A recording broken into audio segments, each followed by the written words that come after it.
let the man know if we are I think peaceful. we've seen enormous We're progress loving over the people. last We love everybody who loves us. month and a half. But we don't love anybody who doesn't love us. Democrats and Republicans We're have been very serious nonviolent with about the people who are negotiations. nonviolent I'm with actually us. very optimistic that But we are when not they return nonviolent in with early April, anyone we'll see a bill who is ready to violent with us. move through the process. The Border Patrol has more agents than ever. Nearly 22,000, 651 miles of fence, 125 airplanes, and 6 drones patrolling the Mexican frontier, making a successful illegal crossing more difficult than ever. In fact, Just because you Hey, this is WC Turk for Revolution and Beer, revolutionandbeer.com. We're in the South Loop today.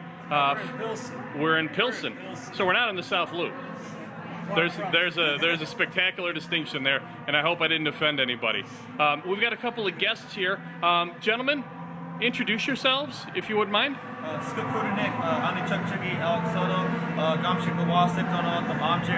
name is Alex Soto. I'm from the Donald Nation, from the community of Cells, which is located in southern Arizona. Currently I live in Phoenix, Arizona. And I also go by the alias of Emcee Liaizon of the hip hop Chris Shining Soul. So we're here tonight to perform out here at this event, to do our thing, and also spread awareness about the issues of border militarization and sacred sites, and basically the super capital that's happening in southern Arizona, and how what we've been doing in the struggle to fight back against. Excellent. And your partner here.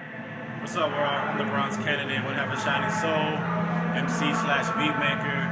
Yeah, we out here in Chicago doing it up, working with the people out here struggling, you know what I'm saying, connecting and kind of revealing these parallels that are happening, the stories that are happening in southern Arizona and Phoenix regarding migrants' rights. You guys are in the thick of it down there. Yeah, yes, it's ground zero, as they say. Fighting a good fight. Yes, exactly. What do you want people... go ahead, Brian. I was just going to say, what kind of things have been happening lately with you people down here in the immigration struggle in Arizona? Well, it relates to myself as a Tono Atom, which translates to desert people. And our tribe, our ancestral territory ranges from the Phoenix area into Hermosillo. So with this current settler border that exists, our people have been separated since 1848. But only since the past 20 years or so, with the current the immigration problem, as they call it, have my people been directly impacted.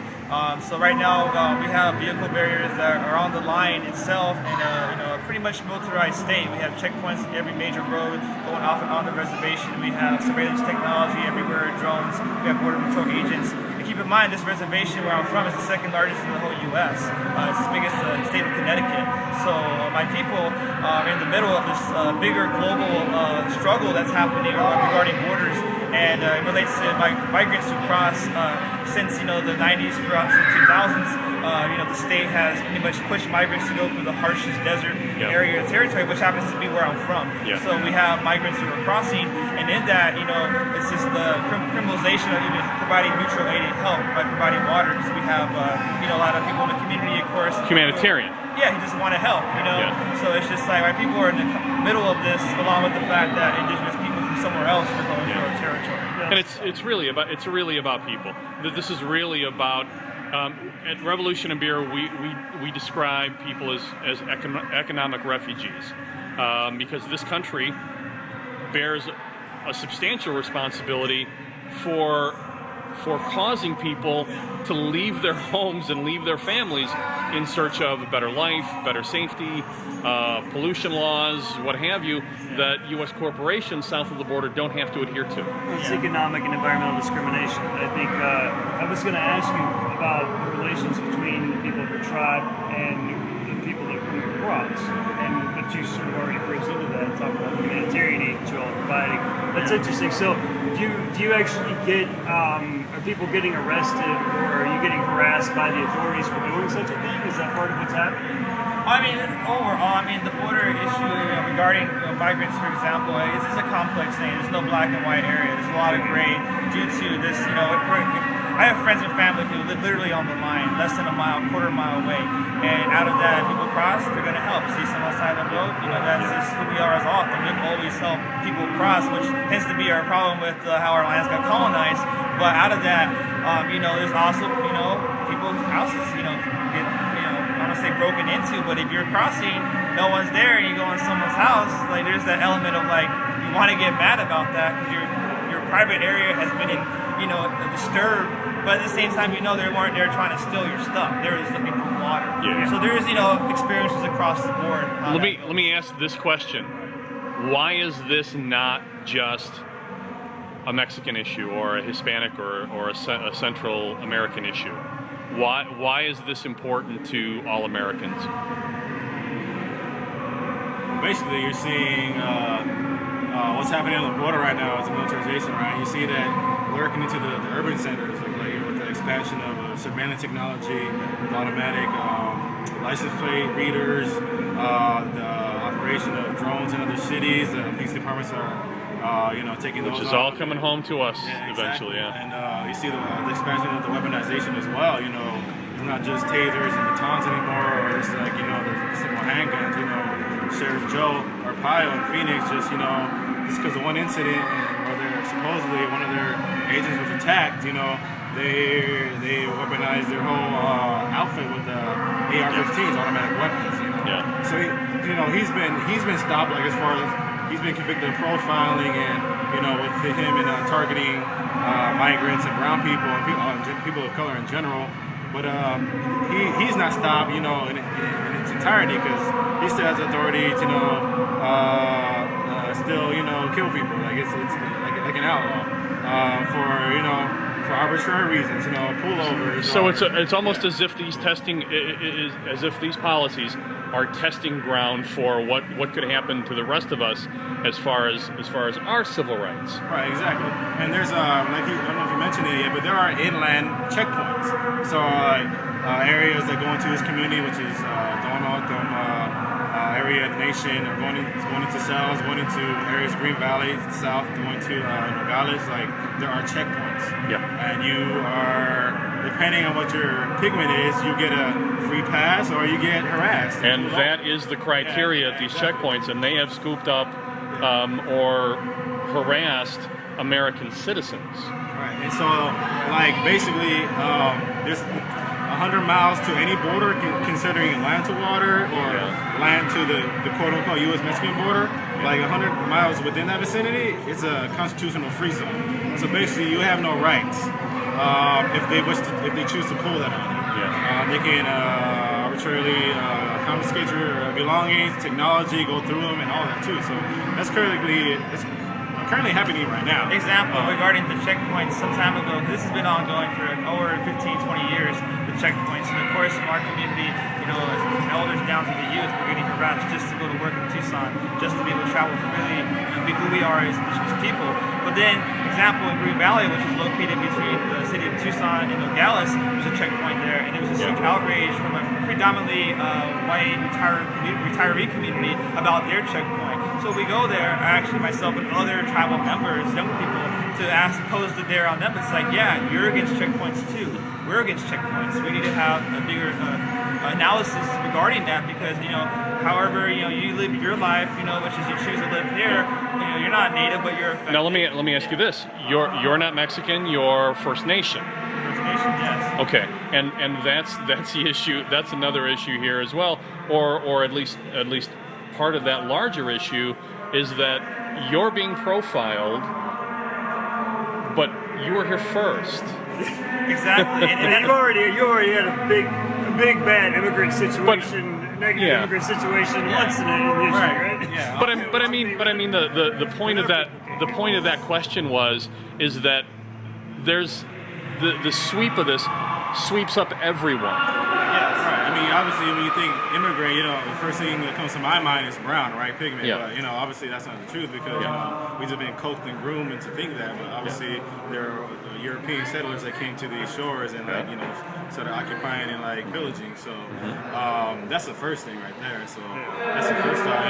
Being a third and fourth generation, depending on mother and father's side, maternal, being a Mexican there, being a Chicano, it's like, there's just layers of displacement, like in Phoenix and throughout the Southwest. So, and all these indigenous lands of, the quote-unquote United States. So I mean, I come from that perspective, and I know, me and my boy Liaizon, we are kind of an unconventional force of that nature, red and brown solidarity, Yeah. a continuation as well. Because I mean, we're not the first to do it through our artistship, being the hip hop heads and MCs and making beats. I mean, so we're just continuing that legacy. But the danger is here. The danger here is in sweeping up with that broad net everyone but white people, and that becomes very dangerous in this country. And I think we all understand that that's not going to stop at any color line. It's going to continue to round up anyone who opposes what those that have leverage over society. Exactly. That's where it's going. And so, well, one example of that. So, we're talking about Tucson, Southern Arizona. Being that I live currently in Phoenix, Arizona, there's also issues affecting my other people who are off them, but different bands. We have different bands. The river people, the Accomaw, who live in Phoenix, the reservations on the outskirts. And there's a mountain range in South Phoenix, which you see when you fly in everywhere. It's a huge mountain range. It's called South Mountain. And our language is Motodoak. It's Greasy Mountain. It's a sacred site to us as indigenous people. Currently, they're trying to build a 22-mile freeway bypass, which going off the I-10 from LA to bypass Phoenix and go to Tucson. Right. So with that, they're trying to blow up part of the mountain for the sake of saving 20 miles. This is a $3.3 billion freeway. So with that, going organizing this, doing what we want the state to be in our business. We just want to be in all throughout Illinois, around the area, Peoria Airport and everything, they've been trying to upward farmers and for highways. I-60. And which is probably part of this. And if I remember correctly, this is all related to the FTA, the Free Trade Area of the Americas, and part of that NAFTA, where it's this idea of this like complete transnational like superhighway corridor that runs north-south all the way down the continent. So they can just shovel goods straight through there as fast as possible. And, they have a vision for how we're all going to fit into it. We'll be in the factories, maquiladoras, whatever, along the way working, 12 hours a day, right next to our kids if they have their way, right? Yeah. We think they're taking care of us with that idea, but you're right. There are a lot of people of all generations that understand this. And it's interesting, I'm seeing that start to click in people. I'm from the South, okay? So, I go down to the South and I listen to people talk. Older folks, they come off racist as hell. Some of them, initially, but then you start actually getting down to issues, and all of a sudden they're like, yeah, I understand why Hispanics would have a problem with that. Latinos, I understand why. It's that shield, you know what I mean? And it's starting to come down. And so, all right, so immigrant is, a pejorative term, basically, in this country, which is really ironic. You guys are doing something about that with music. So talk a little bit about how you're approaching this with music, why you chose music. Well, overall, my whole life, growing up in the urban city in Phoenix, Arizona, and while being an indigenous person, hip-hop, just like many people of color, black, brown, white, whoever, hip-hop spoke to me as a way to express myself, to empower myself, to take action for my words, and along with that, have some flavor and some little funk behind it so people can understand what's going on. So, with our last album, we had a song called Papers, which was for the Phoenix News Times, which is a media magazine hub, we would say. We had the best song regarding this issue of SB 1070. And so we've been able to address that in that level where it's someone who doesn't really care about indigenous people or, Indians are still alive. It's like, yeah, you're actually still on native land. And oh, wait, you're going to get that flavor for a hip-hop song. Yeah. And so that's a great place, I think, to bring it. You guys are performing tonight. Hopefully we're not going to keep you away. Yeah, absolutely. But I wanted you then to kind of end here letting people know where they can find more about what you do, Shining Soul, your website. Go ahead and go. You can spit a verse right now if you want. Go. No, dude, go. Yeah. Do it. Yo, check it. We from that home of the seasick weather, house of the insurrection, where 1070 meets 187. No love for brown complexion, silence is acquiescence, where non-violence protects and serves the 1%. We from that land of the man in the maze, where criminalization, militarization got our fists raised. To take action now, we revolutionary but indigenous. RBI's continuous, my home runs over fences. Yo, this means war, so I'll see you on the front line. Shots for the one time, that's in my bloodline. Always a rebel, never settle settle for the setup. Keep your head up and your heart open. Beyond the spectacle, racist tentacles. You know why? It's bigger than our pio. Borders patrol for economic control. If you want to stop Joe, recognize the fight is global. You can bet that calling me wetback will get your head cracked. So I stay strapped with knowledge of self, full stealth, all black. I'll say it in all caps. It's the N-O-B-O-R-D-E-R-S.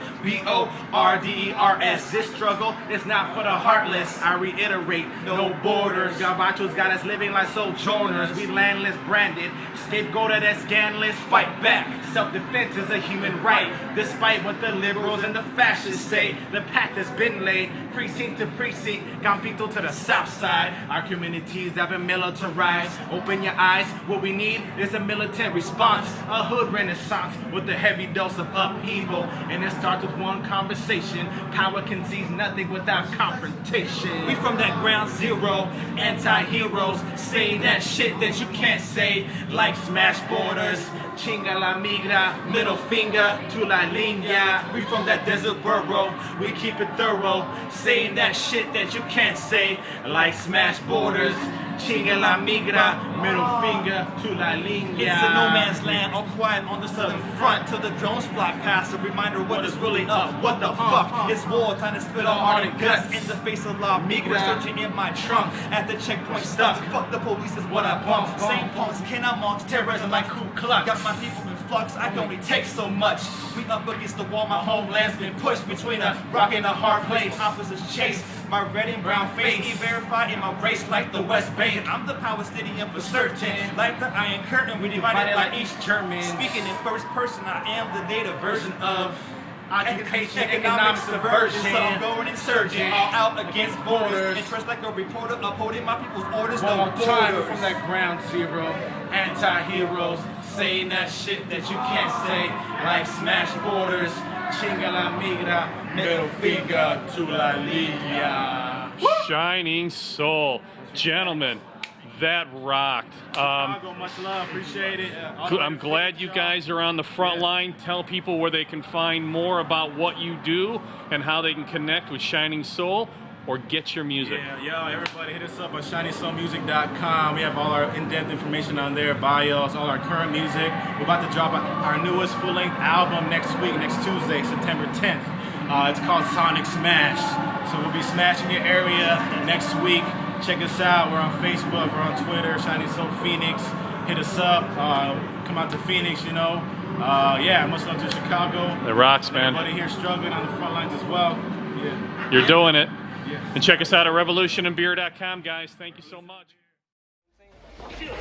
We from that home of the si se puede, house of the insurrection, where 1070 meets 187. No love for brown complexion, silence is acquiescence, where non-violence protects and serves the 1%. We from that land of the man in the maze, where criminalization, militarization got our fists raised. Put 'em up.